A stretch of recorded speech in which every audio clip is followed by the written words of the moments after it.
Pagtatagumpay sa pamamagitan ng tulong ng Diyos. Ikasyam na kabanata. Makinig kayo mga mamamayan ng Israel. Tatawid kayo ngayon sa Hordan para sakupin ang mga bansa na mas malaki at mas makapangyarihan kaysa sa inyo. Malalaki ang kanilang lungsod at may matataas na pader na parang umabot na sa langit. Malalakas at matatangkad ang mga naninirahan dito, mga angkan ni Anak. Alam naman ninyo ang tungkol sa mga angkan ni Anak, at narinig ninyo na walang makalaban sa kanila. Ngunit ngayon, makikita ninyo na ang Panginoon na inyong Diyos ang mangunguna sa inyo, na parang apoy na lumalamon sa inyong mga kaaway. Tatalunin niya sila para madali ninyo silang maitaboy at malipol, ayon sa ipinangako ng Panginoon sa inyo.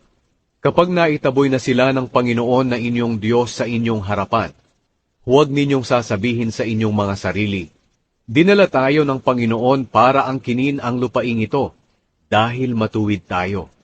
Hindi, palalayasin sila ng Panginoon dahil masama silang bansa. Mapapasa inyo ang kanilang lupain hindi dahil matuwid kayo, o mabuti kayong mga tao, kundi dahil masama sila. At para matupad ng Panginoon ang kanyang ipinangako sa inyong mga ninuno, na sina Abraham, Isaac, at Jacob. Alalahanin ninyo na hindi dahil matuwid kayo, kaya ibinibigay ng Panginoon na inyong Diyos ang magandang lupain ito. Ang totoo, matitigas ang inyong ulo. Alalahanin ninyo kung paano ninyo ginalit ang Panginoon na inyong Diyos sa disyerto. Mula ng araw na lumabas kayo sa Ehipto hanggang ngayon, palagi na lang kayong nagre-rebelde sa Panginoon. Kahit doon sa bundok ng Sinai, ginalit ninyo ang Panginoon. Kaya gusto na lang niya kayong patayin. Nang umakyat ako sa bundok para kunin ang malalapad na bato, kung saan nakasulat ang kasunduan ng Panginoon na kanyang ginawa sa inyo, nanatili ako roon sa loob ng 40 araw at 40 gabi, na walang kinakain at iniinom. Ibinigay ng Panginoon sa akin ang 2 malalapad na bato, na siya mismo ang sumulat ng mga utos na sinabi niya sa inyo, na mula sa apoy, doon sa bundok ng Sinai, habang nagtitipon kayo. Pagkatapos ng 40 araw at 40 gabi, ibinigay ng Panginoon sa akin ang 2 malalapad na bato, kung saan nakasulat ang kautusan. At sinabi ng Panginoon sa akin, bumaba ka agad, dahil ang mga mamamayan na pinangunahan mo sa paglabas sa Ehipto ay naging masama na. Napakadali nilang tumalikod sa mga tuntunin na iniutos ko sa kanila, at gumawa sila ng mga Diyos-Diyosan para sambahin nila. At sinabi pa ng Panginoon sa akin, nakita ko kung gaano katigas ang ulo ng mga mamamayang ito. Pabayaan mo akong puksain sila, para hindi na sila maalala pa. Pagkatapos gagawin kita at ang iyong salinlahi na isang bansa, na mas makapangyarihan at mas marami pa kaysa sa kanila. Kaya bumaba ako mula sa naglalagablab na bundok. Dala ang 2 malalapad na bato, kung saan nakasulat ang tuntunin ng kasunduan. At nakita ko ang pagkakasalan nyo sa Panginoon na inyong Diyos. Gumawa kayo ng Diyos-Diyosang guya.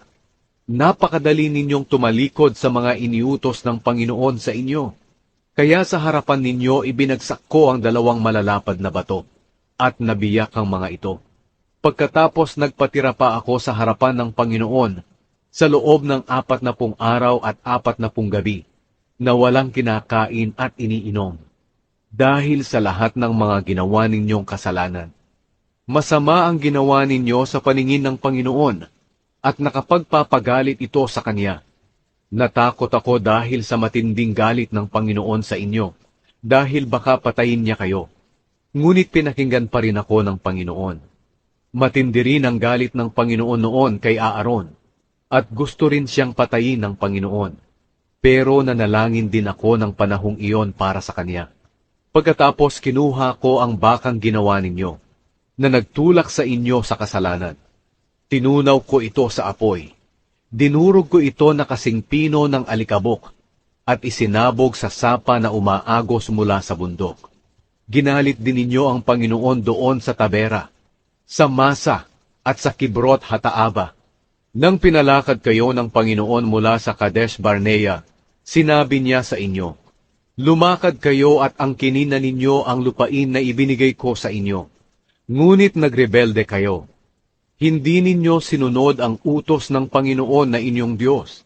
Hindi kayo nagtiwala o sumunod sa Kanya. Mula nang makilala ko kayo, puro na lang pagre-rebelde ang ginagawa ninyo. Iyan ang dahilan kung bakit ako nagpatira pa sa harapan ng Panginoon sa loob ng 40 araw at 40 gabi. Dahil sinabi ng Panginoon na pupuksain niya kayo. Nanalangin ako sa Panginoon, O Panginoong Diyos, huwag po ninyong puksain ang sarili ninyong mamamayan. Iniligtas po ninyo sila at inilabas sa Ehipto sa pamamagitan ng inyong kapangyarihan. Huwag na ninyong pansinin ang katigasan ng ulo, ang kasamaan, at ang mga kasalanan ng mga mamamayang ito, kundi alalahanin ninyo ang inyong mga lingkod na sina Abraham, Isaac, at Jacob. Kung lilipulin nyo sila, sasabihin ng mga Ehipsyo, nilipol sila dahil hindi sila kayang dalhin ng Panginoon sa lupaing ipinangako niya sa kanila. O sasabihin nila, pinatay sila ng Panginoon dahil galit siya sa kanila. Inilabas niya sila sa Ehipto at dinala sa disyerto para patayin. Ngunit sila ay inyong mamamayan. Sila ang sarili ninyong mamamayan na inilabas ninyo sa Ehipto, sa pamamagitan ng inyong dakilang kapangyarihan.